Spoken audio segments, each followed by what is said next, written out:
excited. Will! Hi, Will!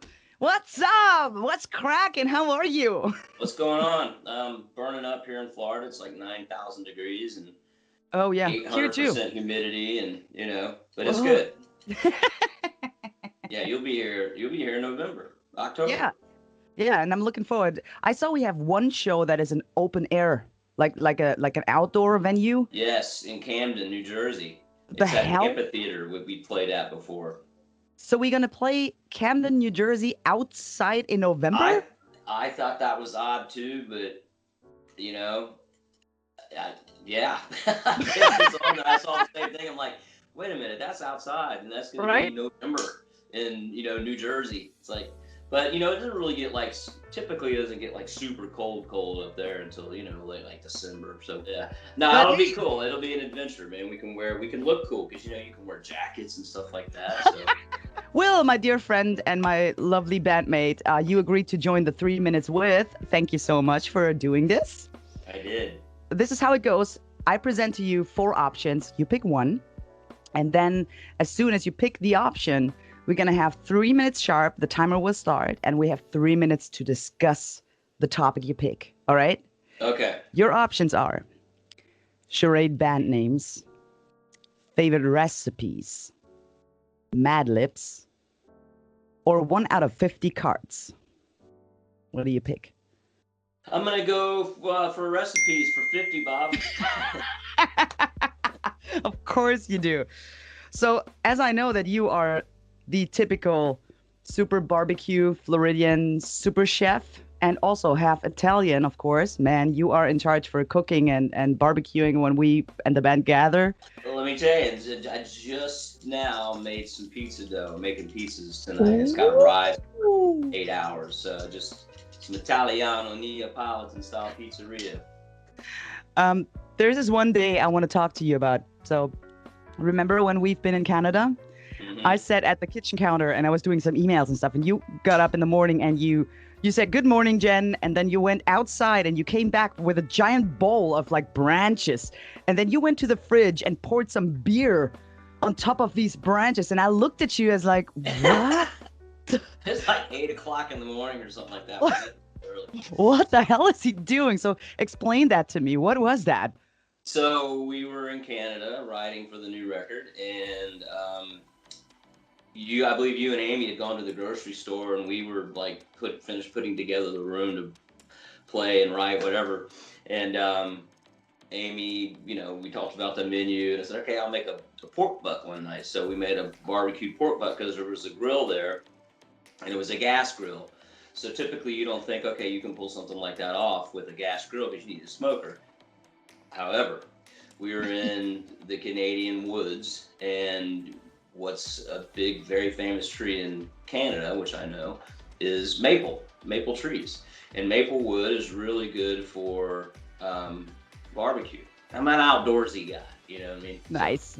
So it's not a survival thing. It's like just an outdoors guy. But part of it is that you don't see a lot of maple trees in Florida. So they're really unique looking trees. You know what I mean? I just random shit that I know.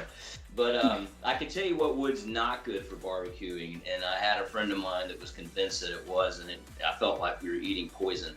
We cut down all these palm trees. And he said, oh yeah, we'll just use that. Don't ever use palm tree wood, it's bad. But, So back to the maple wood.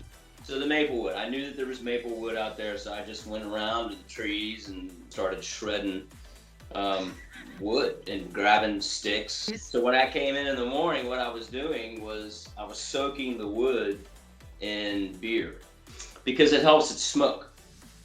Oh. So when it's wet, like you could soak it in the beer for a half hour, an hour, or something like that, and it takes on some of that flavor. And beer is really flavorful.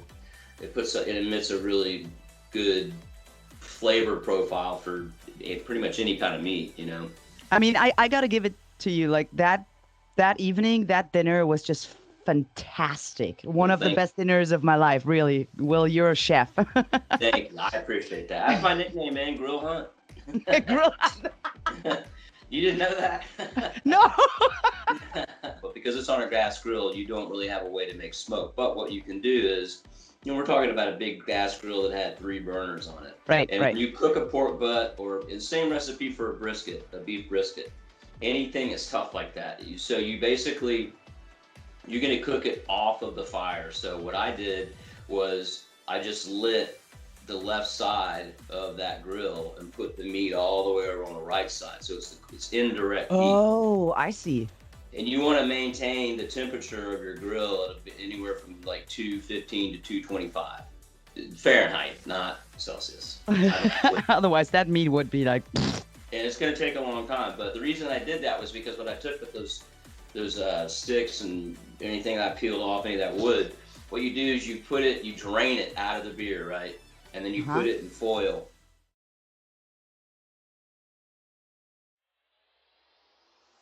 You wrap it in foil, and you poke holes in that, and then you put that directly under the grill grate, right on top of the fire. And what that Hang on, wait, whoa, slow down. What did you do? You make like a tight little foil packet, like several, because I had a lot of sticks. When did you do all that? I have not even seen you do that.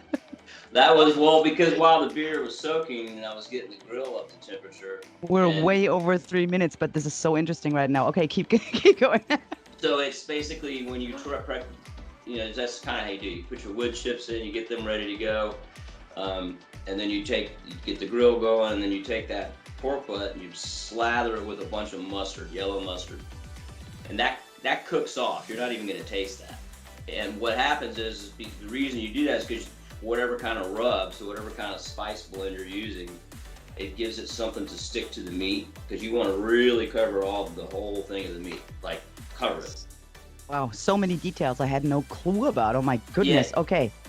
There's salt, brown sugar, paprika, sometimes celery salt. There's like 6 or 7 things that go in. Black pepper.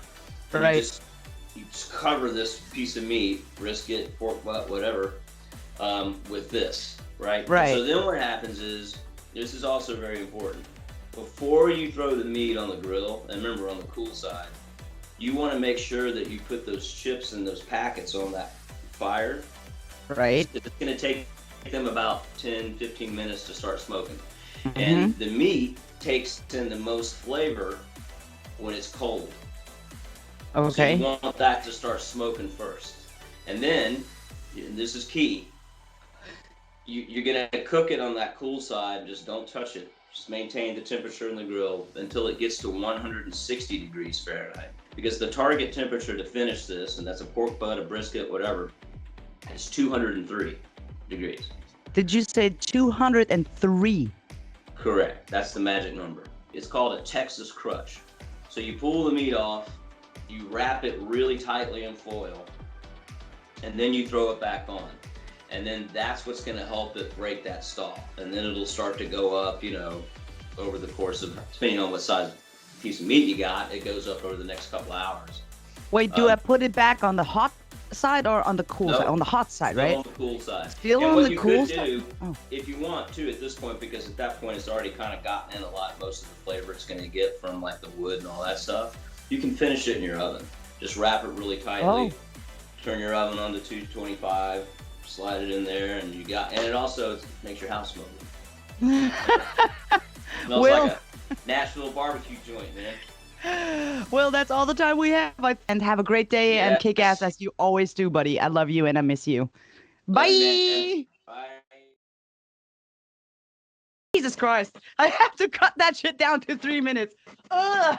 It's not a difficult recipe, but it's really just. It's a lot of steps, so you have to go through a lot of steps and little tiny details, right? Yeah, I see that. But I'm telling you right now, you could do what I just told you.